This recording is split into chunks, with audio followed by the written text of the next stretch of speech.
Hello everyone, welcome back to Insight Learning.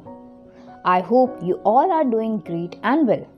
अगर आप मेरे चैनल पे नए हैं तो प्लीज़ आप मेरे चैनल को सब्सक्राइब कीजिए एंड लास्ट तक वीडियो देखिए।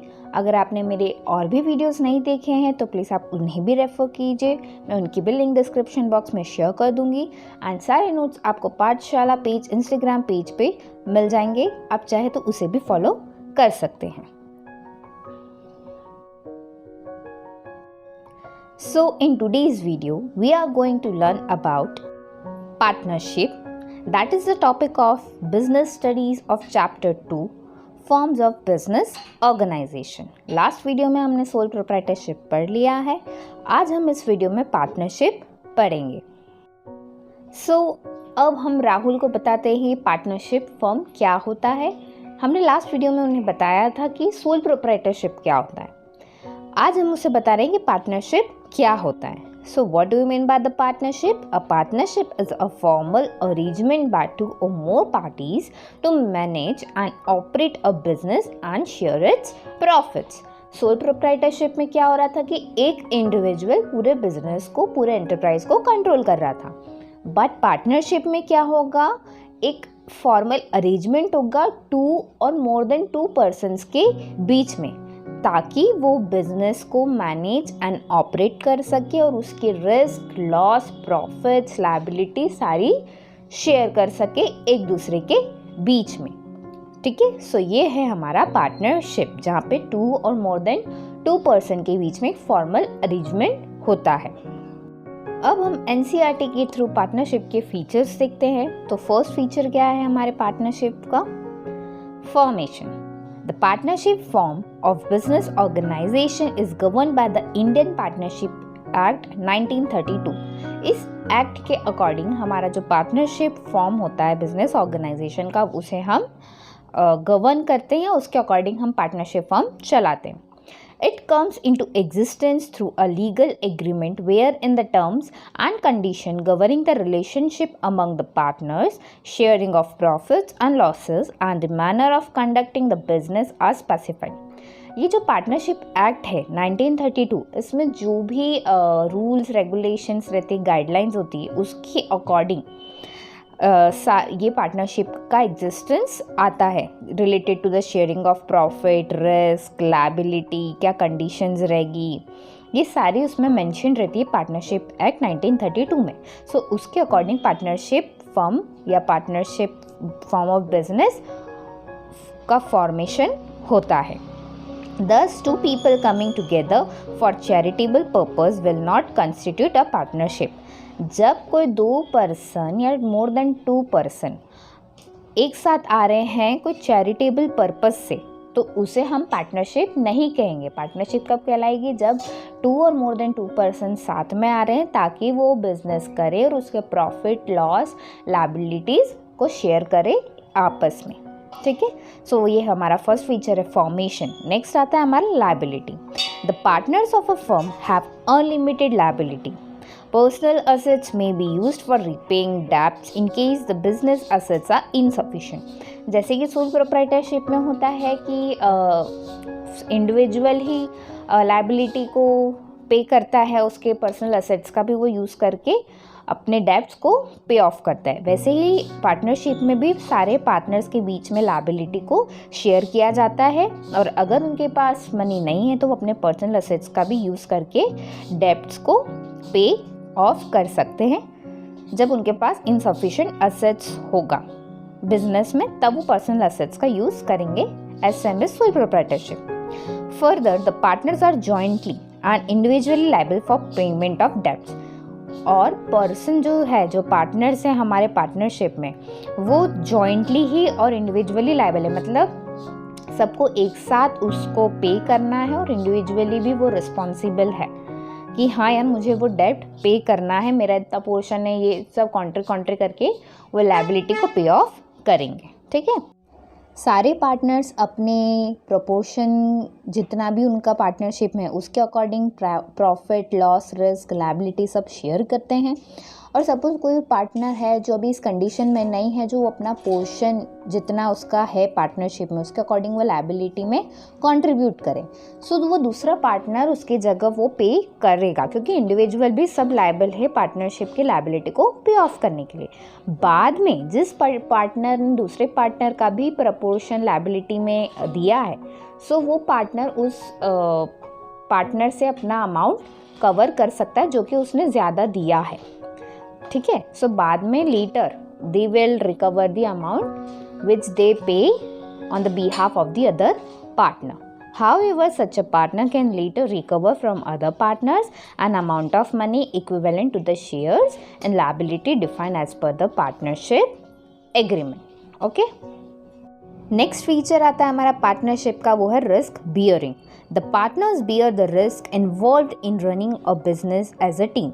पार्टनरशिप है, पार्टनर्स हैं 2 और मोर देन, सो वो सारी चीज़ को अपने टीम के अकॉर्डिंग शेयर करेंगे, एज अ टीम वर्क वो उसमें परफॉर्म करेंगे। The reward comes in form of profits which are shared by the partners in an agreed ratio. So जो भी कंट्रीब्यूशन होगा, जो भी रेशियो आपस में उनके डिसाइडेड होगा, उसके अकॉर्डिंग वो रिस्क, प्रॉफिट, लायबिलिटी सब चीज़ शेयर करेंगे, लॉसेस, है ना। However, they also share losses in the same ratio in the event of the firm incurring losses. जब भी कोई फर्म लॉस भी इनकर कर रहा है तो वो सेम रेशियो में वो लॉस को भी शेयर करेंगे। सो यहाँ पे एज अ टीम के according, as a team they will share the profit, risk, losses, liabilities, ठीक है, इन पार्टनरशिप फर्म। नेक्स्ट हमारा आता है feature decision making and control. The partners share amongst themselves the responsibility of decision making and control of day-to-day activities. भाई as a team work कर रहे हैं वो पार्टनरशिप में, तो सारे डिसीजन, उनकी रिस्पॉन्सिबिलिटी, कंट्रोल, जो भी डे टू डे की एक्टिविटीज़ होती है वो सब आपस में वो शेयर करते हैं। Decisions are generally taken with mutual consent. आपस में वो कंसल्ट करके जो मेजर उनका क्या कह सकते हैं, मेजर सपोर्ट होता है जिस डिसीजन पे, वो आपस में करके म्यूचुअल कंसर्न से वो डिसीजन लेते हैं। Thus, the activities of a partnership firm are managed through the joint efforts of all the partners. So, partnership में जितनी भी एक्टिविटीज़ हो रही है वो सारे पार्टनर्स के जॉइंटली एफर्ट्स के साथ मैनेज की जाती है। सो ये हमारा decision making and control feature हो गया। हमारा 5th फीचर है continuity. Partnership is characterized by lack of continuity of business since the death, retirement, insolvency or insanity of any partner can bring an end to the business. Partnership का एक ये major drawback कह सकते हैं, disadvantage कह सकते हैं कि यहाँ पे कंटिन्यूटी का प्रॉब्लम हो सकता है। कब? जब कोई पार्टनर की डेथ हो गई, कोई ने रिटायरमेंट ले लिया, इंसॉल्वेंट हो गया, ठीक है, या तो उससे बिजनेस का एंड हो सकता है। However, the remaining partners may, if they so desire, continue the business on the basis of a new agreement. अगर सपोज जो रिमेनिंग पार्टनर्स है और वो बिजनेस यानी पार्टनरशिप फर्म को कैरी करना चाहते हैं आगे, सो वो उसके लिए न्यू एग्रीमेंट फिर बना सकते हैं और पार्टनरशिप को कैरी कर सकते हैं। अगर कोई पार्टनर की डेथ हो गई, रिटायरमेंट हो गया, वो इंसॉल्वेंट हो गया, तो वो एंड भी कर सकते बिजनेस या पार्टनरशिप फर्म को, या अगर वो चाहते हैं कि हम न्यू पार्टनरशिप मतलब फर्म बनाएं या कंटिन्यू करें, सो जो उनका पुराना एग्रीमेंट था वो डिस्ट्रॉय करके न्यू एग्रीमेंट के बेसिस पे पार्टनरशिप फर्म को वो कैरी कर सकते हैं। नेक्स्ट आता है हमारा membership. The minimum number of members needed to start a partnership firm is 2, while the maximum number in case of banking industry is 10. कोई भी फर्म हमें स्टार्ट करना है पार्टनरशिप के बेसिस पे तो हमें 2 मेंबर्स तो चाहिए, पर अगर पार्टनरशिप फर्म हमको suppose in the banking sector start करना है तो हमें 10 मेंबर्स की नीड होगी और दूसरे बिजनेस में 20 की। सो ये होता है हमारा मेंबरशिप का फीचर। नॉर्मली हमको 2 चाहिए रहता है, पर बैंकिंग में हमको 10 और अदर बिजनेस में 20 पार्टनर्स तो मिनिमम चाहिए, मैक्सिमम नंबर चाहिए। नेक्स्ट आता है हमारा mutual agency. The definition of partnership highlights the facts that it is a business carried on by all or any one of the partners acting for all. In other words, every partner is both an agent and a principal. He is an agent of other partners as he represents them and thereby binds them through his acts. So mutual agency यानी partnership क्या है कि आपस में सब share कर रहे हैं और इंडिविजुअली भी सब लाइबल है. सो हर पार्टनर यहाँ पे एक एजेंट एंड प्रिंसिपल है. वो खुद भी डिसीजन ले सकता है और एक एजेंट का रोल भी वो प्ले कर सकता है और वो आपस में उसके एक्ट के अकॉर्डिंग पार्टनरशिप को बाइंड करके रखता है. He is a principal as he too can bound by the acts of other partners. दूसरे पार्टनर भी अगर कोई एक्ट कर रहे हैं तो वो उसके लिए भी बाइंडेबल है, उसको वो डिसीजन मानना पड़ेगा. ठीक है. अभी तक हमने एडवांटेजेस देखे पार्टनरशिप के, अब हम इसके लिमिटेशंस देखेंगे. फर्स्ट लिमिटेशन है unlimited liability. Partners are liable to repay debts even from their personal resources in case the business assets are not sufficient to meet its debt. Partners अपने personal assets का use करके अपने debts को पे of करेगा अगर business assets insufficient है. हर partner liable है लायबिलिटी को पे करने के लिए. ऐसा नहीं है कि भाई सारा ही पार्टनर मिलकर लायबिलिटी पे करे. अगर सपोज कोई दूसरे पार्टनर पे नहीं कर पा रहे हैं तो दूसरा पार्टनर उसकी जगह उसके वेल्थ का यूज़ करके वो लायबिलिटी को पे ऑफ करेगा. सो ये एक ड्रॉबैक हो जाता है दूसरे पार्टनर के लिए जिसके पास ज़्यादा वेल्थ है, क्योंकि उसको अपने पर्सनल असेट्स का सेल करके उस लायबिलिटी को पे ऑफ करना पड़ रहा है. They will have to repay the entire debt in case the other partners are unable to do so. उनको पूरी लायबिलिटी को पे करना पड़ेगा अगर दूसरे पार्टनर उसमें अनेबल है वो पे ऑफ करने के लिए. सो ये होता है अनलिमिटेड लायबिलिटी पार्टनरशिप का ड्रॉबैक. नेक्स्ट आता है हमारा limited resources. There is a restriction on the number of partners. Number of partners के उस पर रिस्ट्रिक्शंस हैं and hence contribution in terms of capital investment is usually not sufficient to support large scale business operation. Partnership में भी number of partners पर limitations है कि आप इतने इससे ज़्यादा पार्टनर्स नहीं रख सकते. सो अगर लार्ज स्केल पे हम पार्टनरशिप फर्म कैरी कर रहे हैं तो कैपिटल इन्वेस्टमेंट यहाँ पे बहुत कम हो जाता है. As a result partnership firm face problems in expansion beyond a certain size. जब उन्हें कोई बड़े साइज तक एक्सपांड करना है, लार्ज स्केल में कन्वर्ट करना है, तो उन्हें यहाँ पे ये प्रॉब्लम फेस करना पड़ सकता है क्योंकि नंबर ऑफ पार्टनर्स भी लिमिटेड है और उनके पास कैपिटल अरेंजमेंट नहीं है. सो ये होता है लिमिटेड रिसोर्सेज का नेक्स्ट डिसएडवांटेज. थर्ड आता है हमारा possibility of conflicts. Partnership is run by a group of a person where in decision making authorities is shared. भाई group of a person carry कर रहा है पार्टनरशिप तो डिसीजन मेकिंग अथॉरिटी भी share की जाती है. यहाँ पे हर एक का डिसीजन अपना अपना देता है, फिर मिलके म्यूचुअल कंसेंस हम डिसीजन लेते हैं.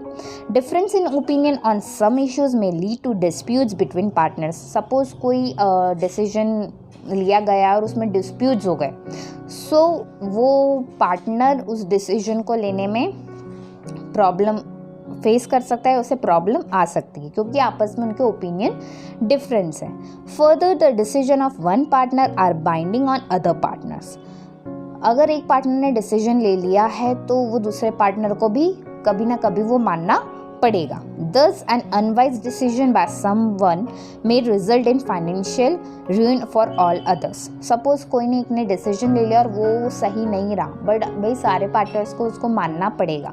भले ही उनके बीच में डिस्प्यूट्स हो गए बट उन्हें मानना पड़ेगा, और अगर वो डिसीजन गलत रहा तो वो उनके फाइनेंशियली उन्हें रूइन कर सकता है. In case a partner desire to leave the firm, this can result in termination of partnership as there is a restriction on transfer of ownership. अगर कोई पार्टनर इच्छा रखता है कि वो पार्टनरशिप फर्म को छोड़ दे तो ये क्या रिजल्ट करेगा, टर्मिनेशन करेगा पार्टनरशिप का, as there is a restriction on the transfer of ownership. Ownership हम ट्रांसफ़र नहीं कर सकते तो यहाँ पे पार्टनरशिप टर्मिनेट हो जाएगा. ये हो गया possibility of conflicts. And fourth is the lack of continuity. Partnership comes to an end with the death, या हमने उधर भी देखा था फीचर में, comes to an end with the death, retirement, insolvency or lunacy of any partner. It may result in lack of continuity. However, the remaining partners can enter into a fresh agreement and continue to run the business. हमने उसमें भी देखा था कि भाई कोई partner की death हो गई, रिटायरमेंट हो गया, इंसॉल्वेंट हो गया, तो वो पार्टनरशिप एंड हो जाएगा. पर अगर they will want to continue the partnership, so वो एक न्यू एग्रीमेंट बनाएंगे और फिर उसके बेसिस पे पार्टनरशिप को कैरी आउट करेंगे. And the fifth one is the lack of public confidence. ये मेजर ड्रॉबैक है पार्टनरशिप का. A partnership firm is not legally required to publish its financial reports. ये हमने एडवांटेजेस में देखा था कि भाई पार्टनरशिप कोई लायबल नहीं है कि वो पब्लिकली अपने फाइनेंशियल रिपोर्ट्स को पब्लिश कर सके. Related information to public. It is therefore difficult for any member of the public to ascertain the true financial status of a partnership firm. So भाई वो publicly अपने accounts को publish नहीं कर रहे हैं, so ये difficult होता है हर एक member of the public, मतलब public के लिए difficult होता है कि वो true financial status उस partnership firm का जान सके. As a result, the confidence of the public in partnership firm is generally low. इसलिए पब्लिक का पार्टनरशिप फर्म में जो कॉन्फिडेंस होता है वो लो होता है. क्यों? क्योंकि वो पब्लिकली नहीं करते उसके फाइनेंशियल अकाउंट्स को. ठीक है, सो ये हमारे 5 ड्रॉबैक्स थे. आई होप आज के वीडियो से आपको पार्टनरशिप का मीनिंग, उसके फीचर्स, मेरिट्स एंड डीमेरिट्स समझ में आए होंगे. अब हम नेक्स्ट वीडियो में types of partners and types of partnership firm देखेंगे. सो आप पाठशाला पेज, इंस्टाग्राम पेज को फॉलो कीजिए, आपको सारे इंस्टाग्राम पे वो पेज पे सारे नोट्स मिल जाएंगे. सो अब हम नेक्स्ट वीडियो में मिलते हैं. Take care, bye bye.